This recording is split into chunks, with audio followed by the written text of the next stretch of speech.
I am the Tofu Golem. Please enjoy the video.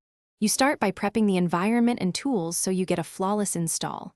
Lay a soft cloth, have the included alcohol wipe, microfiber, dust stickers, and the protector ready. Power off the Z Flip 5 and open it flat. This prevents accidental touches and helps alignment. Wash and dry your hands so no oils transfer. Once done, use the alcohol wipe across the visible area, then the microfiber to dry. Make sure no fibers remain before proceeding to alignment. Now you align and place the protector carefully because positioning determines success. Peel the backing about 1/4 so the adhesive edge is exposed for control. Do not remove it all. Align the protector with the hinge, cameras, and outer edges, using the hinge side as an anchor so it sits squarely. Lower the exposed edge onto the screen and then slowly peel the rest while smoothing with a microfiber cloth or applicator. Go slowly to avoid trapping dust and to keep corners precise.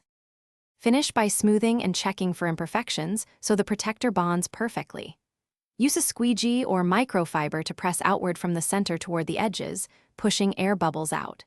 If a small bubble remains, press it to the edge. If dust caused a bump, lift the protector gently near that spot and use a dust sticker to remove the particle before settling the film back down. If the protector is misaligned by more than a couple millimeters, remove it. Clean the surface again and reapply rather than force. Thanks for watching. Consider subscribing if we helped you today.